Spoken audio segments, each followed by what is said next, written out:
Sports and Songs podcast. We're on season 4, episode number 26. Today's a sports edition only. Today is May 8th, Andy. May 8th, 2023. Yeah. We got a lot going on and we got a lot of sports to cover. Lots of stuff this time of year. Baseball has started, young man. It's fun. Now we're going to do a trivia question. We'll have the question once again. We'll wait to the end of the show. We'll have the answer, but then we'll get everyone up to speed on the various.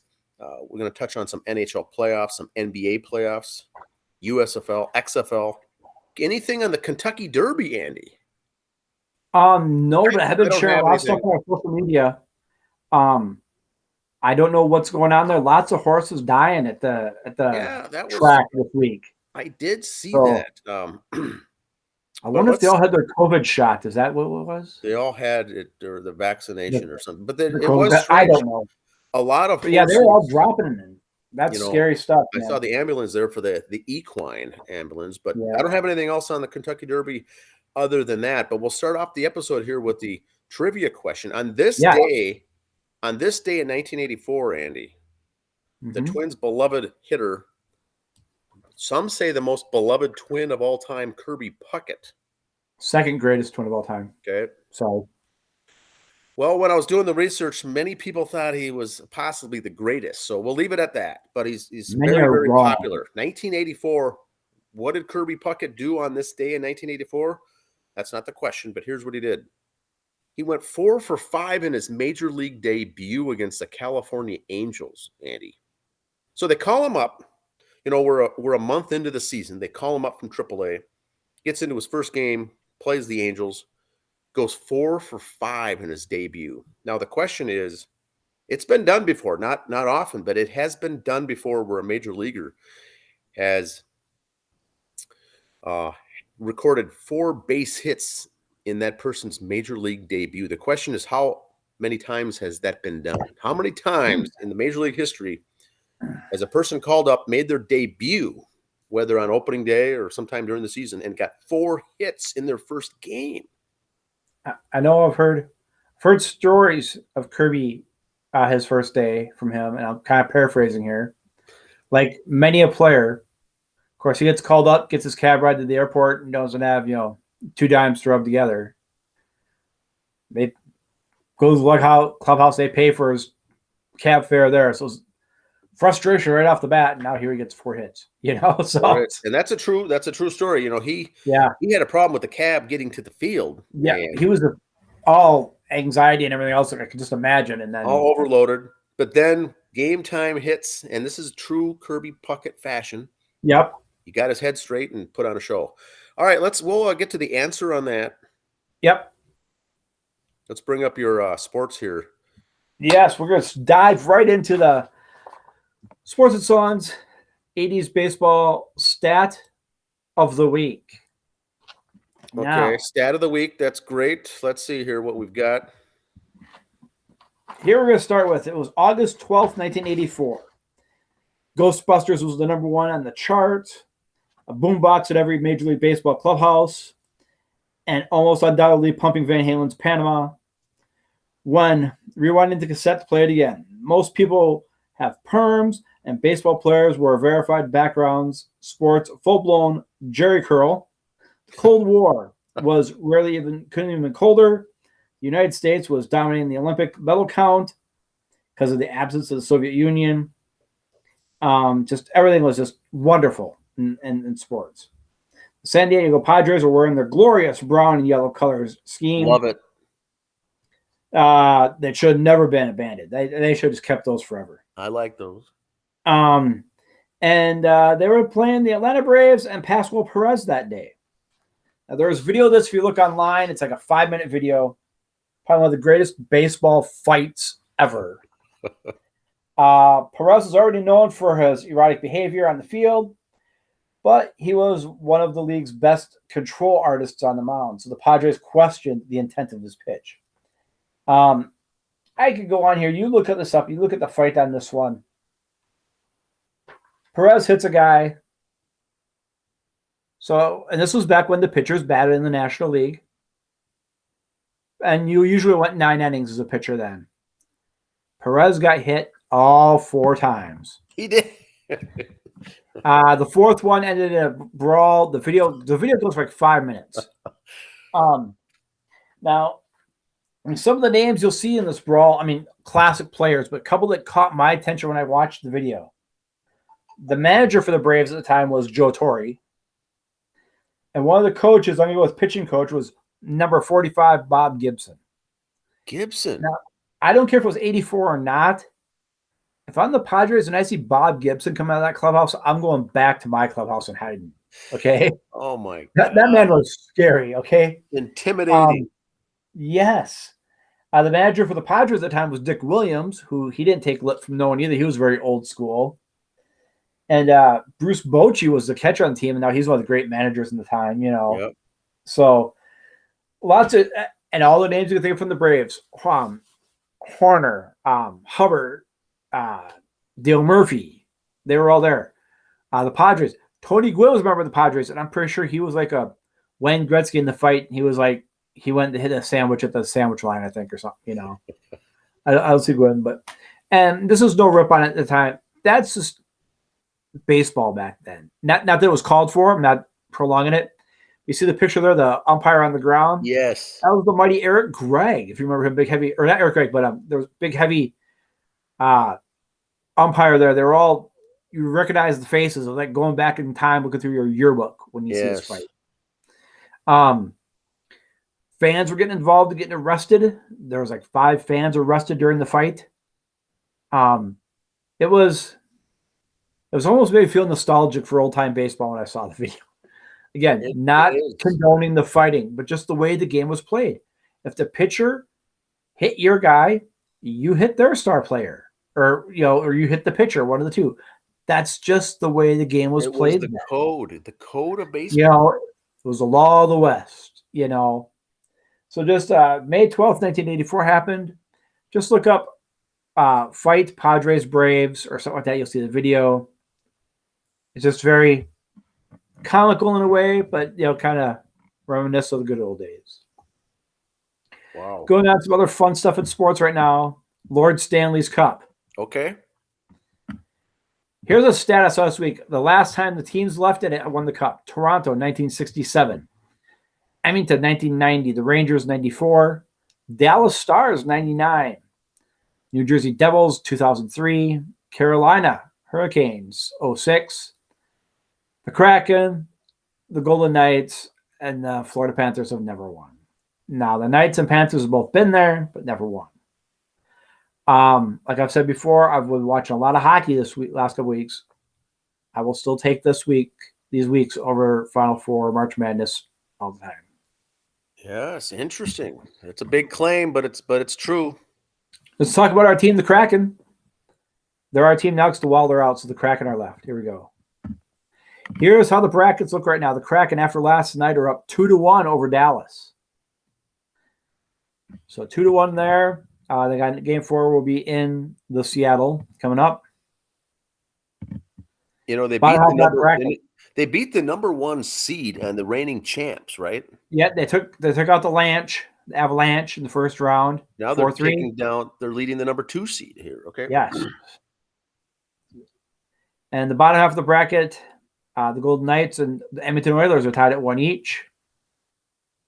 Look at the right side, upper right. The Panthers took out the number 1 overall seed, Boston. And Florida's up 3-0 now. Florida, they won that first one 4-3.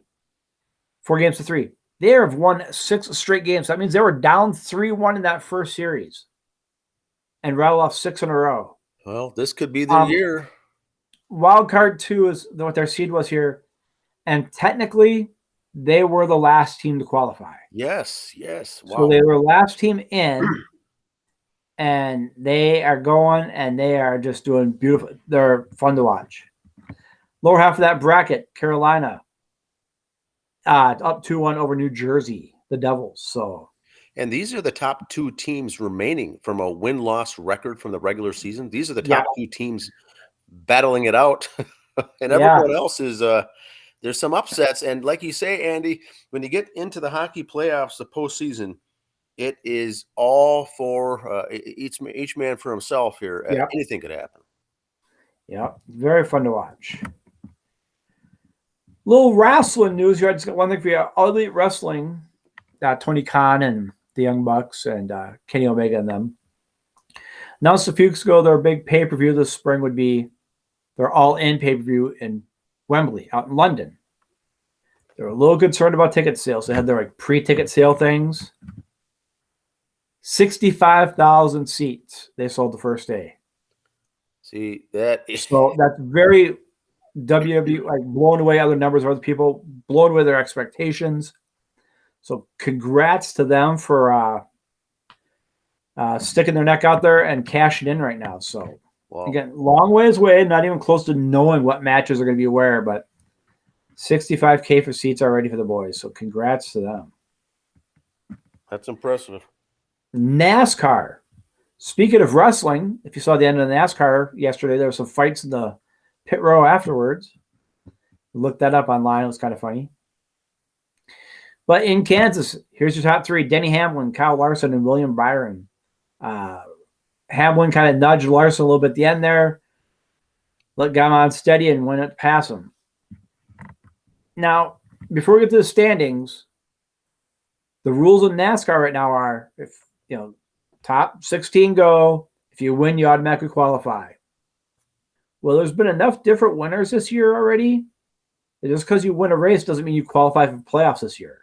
They're kind of scared about that right now, that they aren't having a lot of multiple winners. You start getting enough parity, and things are so even that there's not going to be a the wild card. For instance. It's not like you win, relax, you're in. Some guys get nervous like that, and might not help. Here's the standings right now. Now, some of these guys are in without a win because this is as of today. Like see, Ross Chastain would be in. He's ranked number 1. But if you also look there, he has no wins either this year. So he's still got to keep going. Kyle Larson's got 2 wins. He's pretty safe. Christopher Bell's got to win. And these guys are all up there in points. So these first few guys should be okay. They got the little asterisks by their name or they're in bold. You can see they've got wins. Harvick is sitting down there in 10th. He hasn't won yet, but at this point, he's okay. Whoops, wrong button. And then here we go to the bottom half.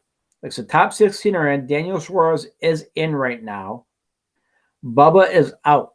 So with that said, that's kind of where it's all sitting right now. And see here in the bottom half, the 11th guy in points, Ricky Stenhouse Jr. has a win. He's 11th, and the top 16 make it.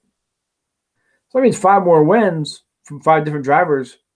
He's on that bottom line, so he's got to, not relax. Not that he has been, but just saying it's getting kind of interesting now. 12 races, got not many multiple winners. There's no room for error. You're right. That's what makes this playoffs fun for the NASCAR thing, I think, that they never had in the past. It really focuses on, like you said, you start backing into the number of points you need, and now it's like, well, now you almost have to put up big time. You got to get almost multiple, like 2-3 wins to guarantee a spot. Yeah. That's not just a win. All right, let's talk about the Major League Baseball. Here we go. Okay. The Angels are 5-0 when either Trout or Ohtani have a day off. Are you kidding me? When they're on the bench? Trade them. Trade one. Oh, goodness. But now remember that, though, now we get to the stats here coming up, the standings. The current standings, by the way, as of this morning. Okay. There have been games played today. These are not reflected in these stats. In the East, the Rays are still holding up there with a 5.5 game lead. There's the Orioles at 22-12. And the Yankees in last place. That just does my heart good. That does. It's nice to see, The Twins, and look at this division. Twins really tried to give it away first place this week, but no one really wanted it. The Tigers at 15-18 are 3 games out. So take that. And they're playing each other. The Tigers are in a series with the Guardians right now. And in fact, when I looked at the box score, they were beating them. And in the other game on the East, it was the Rays are taking on the Orioles right now. And Right. Some good series here in May. And here we go in the West. The Rangers still holding on tight on top. And the Angels. Now, the Angels are 19-16. 5-0 if the other guys are sitting out. So that means they're 14-16 with both of their stars in there. Now, that's an interesting stat. So there's a ta-da. And the A's at 2. Now, okay, I'm going to say this right. The A's and the Royals just got done playing a 3-game series. I love baseball so much, I'd still watch those games, okay, over any NBA playoff game right now. So yes. There's the Astros at 500, slowly getting their act together, and you can't never count them out. In Seattle at 500. National League, yeah, the Mets are in third. Shut up. I'll get to that later. Look at 7-8 at home for the Mets, and 10-10 on the road. Yeah. Sad. Central, the Pirates are for real. There, you heard me say it. And yet they're 3-7 in the last 10 games. They're still holding on, so maybe they're not for real. We'll see. They've lost 7 in a row. Are they coming back to earth, or are they just in a bad slump? We'll see. Wow. And the Cardinals. The Cardinals and Yankees both in last place. I don't care if it's after one game in the season. How often does that happen? Yeah, very, very rare for both of them to be dead last in their division. And the Cardinals, they're a big catcher they signed off season, 8 years, $18 million after so many games, moving him to the outfield. So they're desperate times, call for desperate measures. And the West, the Dodgers have finally taken over the Diamondbacks. They're kind of coming, but the Diamondbacks still 6-4 in the last 10. But the Dodgers have got their act together, and away they go. And let's talk about them. Here it is. Here we go. Is this a soapbox? Is this a soapbox now? Nope. Okay, sorry. Zack Muckenhirn, local boy from Delano, Minnesota. Last week, I met his grandma at the work where I was working at. She came in. She was so excited because Zach had pitched the night before. Now, here's the deal if we get all excited. Local boy does good. He's with the Mets. Thanks be to God. Yes. But the reason he got the call up, the Mets have played a lot of doubleheaders lately because of rainouts. Well, the rules in Major League Baseball, if you got a doubleheader, you could call up one extra pitcher. That's what Zach was for that game. Okay. But one game ending in 2/3, I think he struck out a guy, gave up no strikeouts, no walks, gave up like one hit. And in 2021 with the White Sox, he was in the All-Star game for the minor leagues. So I think I kind of like this part for pitchers. You get that call up on a doubleheader, get that out of the system. You can only get called up so many times and it counts against you. Yep. These doubleheader call-ups don't count against you, so gets that out of his belly. That's fun stuff. I picked him up in both. I picked him up in both of my rotisserie leagues too. So. Okay. I will keep you posted. Here's the Mets schedule. Like I said, there's those 2 doubleheaders last week. Not a lot of wins there. They split with the Braves to 1, and they got 1 win against Colorado. They got their lunch handed to them by the Tigers, for God's sake. Yes. I looked at their schedule for the month. I thought, man, 3 against the Tigers and the Rockies. Well, there's 4 wins. No, they got 2. And now coming up this week, they got the Reds and the Nationals on the road for 7 games there. They come home for Tampa and Cleveland, which are both hot right now. Then they go to Chicago and to Colorado. Hopefully we could, hopefully they can get their proverbial heads out of their rear ends and get things going here.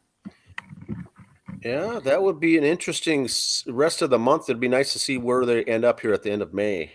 Now, I just want to give you fair warning here. I'm guessing they'll be second place when the month is over. Hopefully. There certainly won't be third after this. A lot of national games. That weekend series will get the Guardians Friday, Saturday, Sunday. I need lots of prayers because Pastor and I won't be talking that weekend. He's a big Guardian guy. So. Oh, okay. Could be a little chilly in church on the 21st. There, it'll be pretty standoffish for 3 straight days there. Yeah, a little cordial high, and that's about it. No one at the door. And it's the Sunday night game that week too. So Okay. Oh, yes. So that means he doesn't have to like speed up to get out of that sermon and get home to watch the game. Well, we got Sunday night baseball that night. So Well, that'll be a good series. And the yeah, Tampa that Bay should be for fun. sure. But, you think they'd pull off some wins here against the Phillies and the Nationals and do well against the Reds. With the Reds and the Nationals on the road, the Cubs and the Rockies on the road, you hope, but we'll see. Okay. The local 9, we'll see how they're doing here. They didn't do very well either on the road. They only picked up 2 wins themselves, and I thought they'd do better. Now they're at home with the Padres and the Cubs. Lots of National League games here. Then they go to the Dodgers. Then they have a day off without traveling. I don't know how that works. Haven't seen the Angels schedule, so I can't say. Mm-hmm. Then they got the Halos. Then they're in Los Angeles and come home to play San Francisco. I don't make the schedule. I just read them. Yeah, that's a strange scenario there. And then the Jays and the Astros. It looks like a tough road to hold there for the local 9. See how they do. This will be interesting. All right, high school baseball. This is from the Minnesota Baseball Coaches poll off of the Twitter. I got these standings and rankings, so this is who it's from. Class A rankings as of May 7th. There's Randolph in first. New York Mills at 8th. You can find these all on Twitter by following Minnesota Baseball Coaches, and also we'll share them as they come up. Sleepy Eye was 3rd. 2A, or Double A, as some of us call it. And here's some of our local teams. Nordic America 5, Watertown Mayor 6, Belle Plaine and Glencoe 8 and 9. So there we go there. Rockford in the also receiving votes category. 3A, New Prague number 1 still. Benilde 4. And Mankato at 10. Mankato West, pardon me. Delano in the also receiving votes category. And here's the big schools. Cretin, Durham Hall, Eastridge, Rosemont, and Tonka, your top 4. There's Chanhassen down there, they also receiving votes. Look at the Sartell St. Stephen in with the big boys. Yes. Some more sports notes here as we go along. Cavinder Twins, we talked about them. They played University of Miami this year. They're also known for umpteen million followers on Instagram. They get lots of NIL money. The one could have gone pro, isn't. And it looks like they want to go to the WWE maybe. They'd basically be there as eye candy. I don't see them being very... They played basketball. Yes, they're athletes. I get that.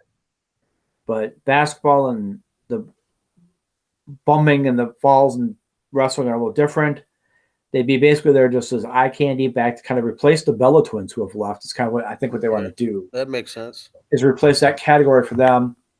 Both very pretty gals. I don't know if they want to do the WWE. The money would have to depend on it because they are making bank, shaking their butt on the internet. Why would you want to bruise your body and lose money on that? So keep an eye on that one there. Yes, it's nice out, finally nice warm days. So let's look at the hockey schedule for next year. That's posted. If you're a college hockey fan, you just can't get your fix. CCHA has released a new schedule announced for hockey. I wasn't aware of this. No. If you're, I mean, we got the Stanley Cup going on. If you're a college hockey fan, nice warm day. You don't like the heat. You check your schedule. Starting October 13th or 14th already, so that's just not far away. Check your schedule. Get your days off at work now. Make your vacation plans to see their teams. There you go. Nice. Here you go, Dan. Get your recorder out. It's a soapbox. Oh, is this a soapbox? Yes. All right. What have we got? All right. Miami, Ohio women's basketball coach. Coach Hendricks resigned after texts reportedly show relationship with a player. University initially suspended Hendricks on April 20th per a statement provided to The Atlantic. The Atlantic is a sports publication, which is where I'm getting this information from. The day after reportedly discovered 180 texts between Hendricks, who's 38, and an unnamed player over an 11-day period. 180 texts over 11 days.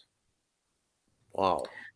30 of the messages reportedly were considered intimate, including phrases such as, I love you, you're my baby, and I can't wait to squeeze you. In one text exchange with the player, Hendricks referenced a couple who had been married for many years and added, doing this with you would openly would be more than ideal, in a text dated April 9th. Today is the day, multiple wives, that my girl returns to me when the notes that the airport will be clear of Miami women's basketball employees.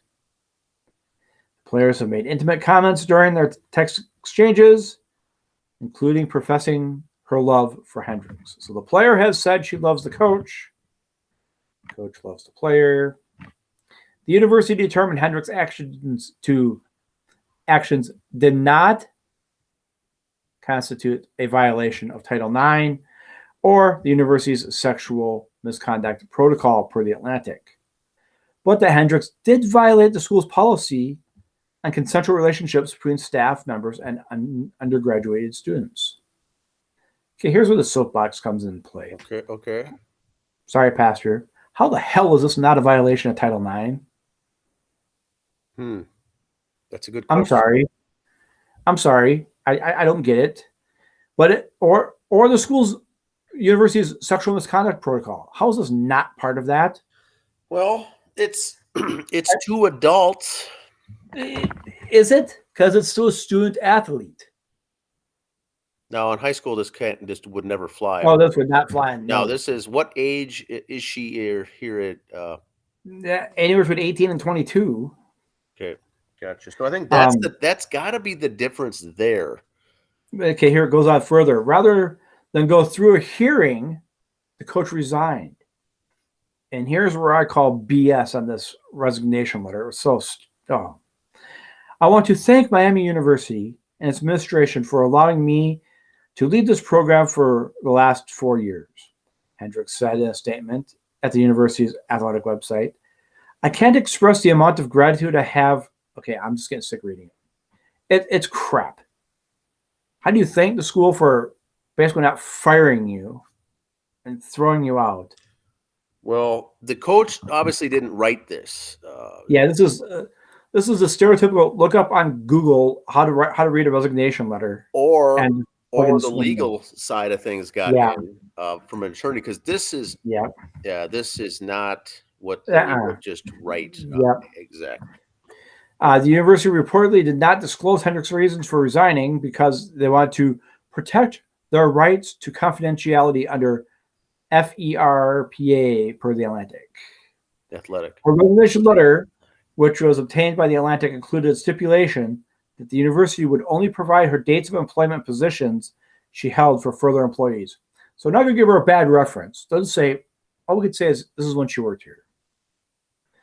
Unless you are under a rock, you're going to see this. Oh, she worked there. I wonder why. And you look it up.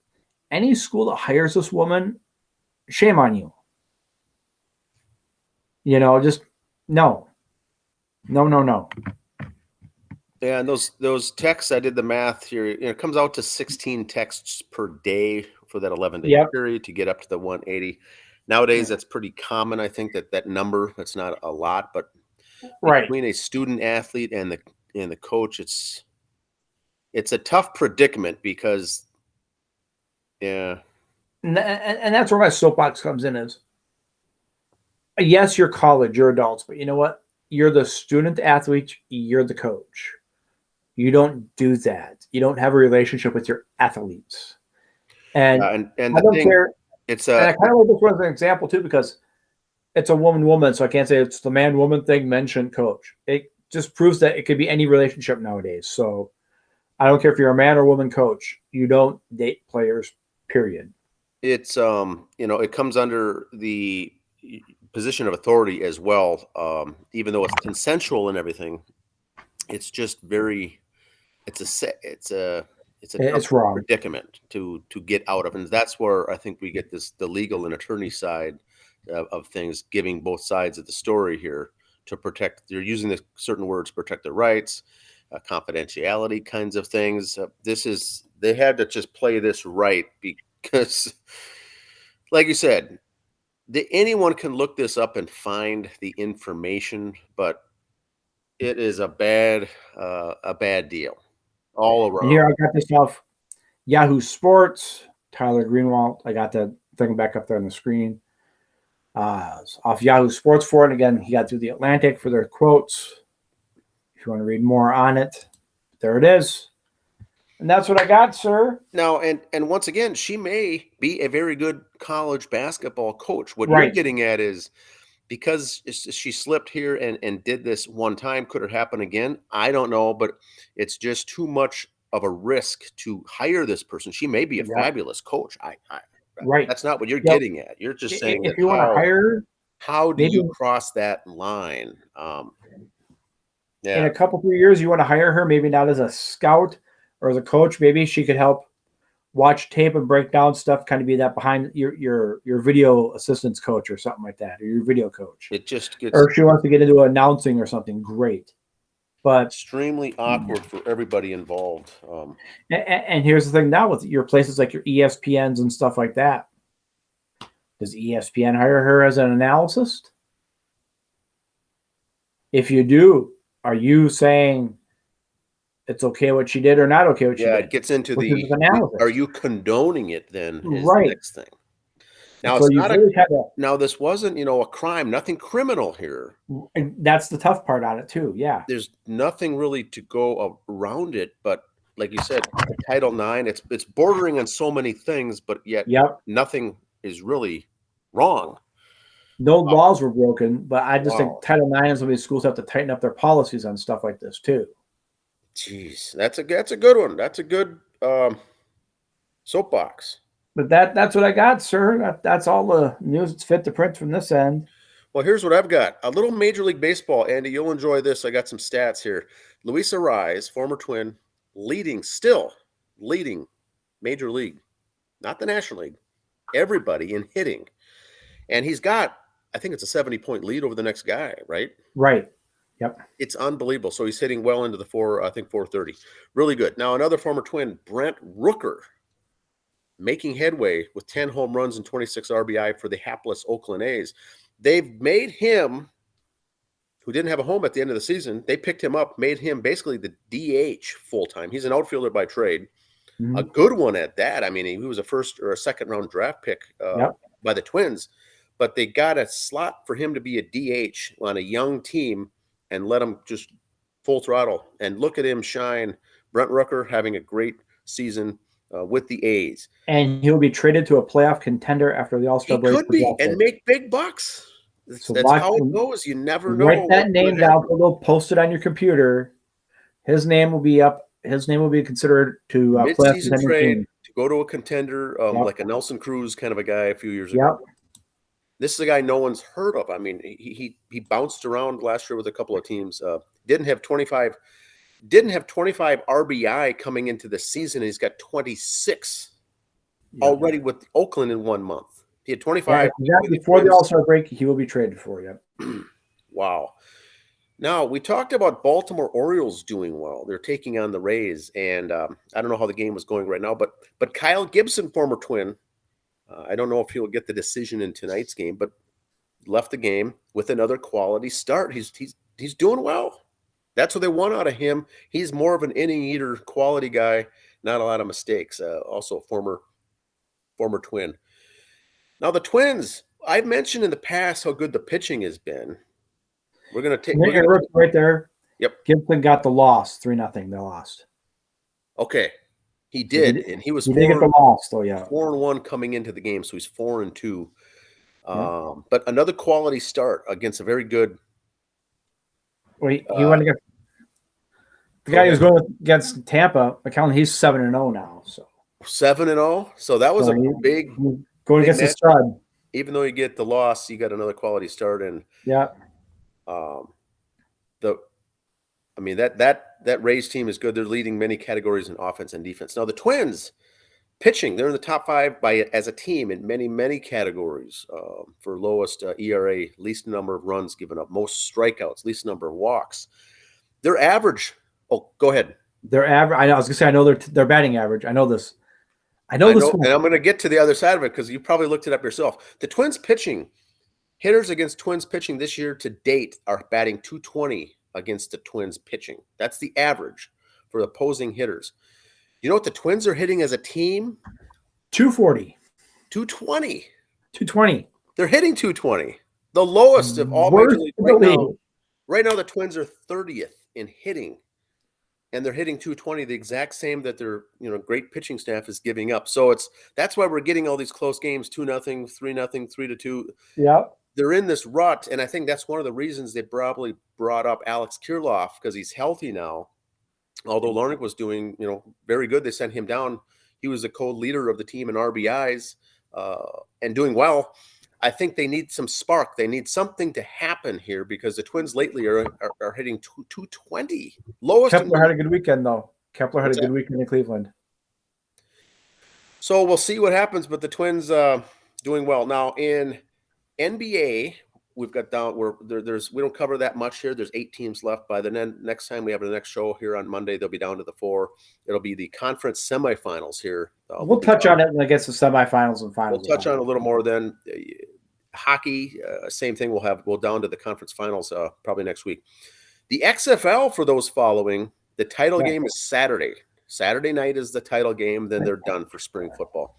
The USFL, the other spring league, just finished week 4. They just finished week 4, I believe. Yes, week 4. And they only play a 10-game week for regular season. So at the end of this weekend, there'll be 5 games in. Their season for the USFL will be half over with by this time next week. They'll be half done. We've got Vita Blue dying. Yes. Big-time pitcher. Really, really good and can throw the heat. Vita Blue passed away. I think we'll have a bonus episode coming up here this week on Mr. Vita Blue. Other than that, that's all that I've got for baseball and such. That's all I've got here for this week. But I just want to double back to something we said about the Kentucky Derby. Wasn't making fun of the fact horses were dying. Having a little fun with it. But we've shared the stories. I have not gone that deep into them to see what was causing it. I haven't either, but it was just really weird. See that many die. I thought it was the same story over and over, to tell you the truth, until I saw those different horses. Okay.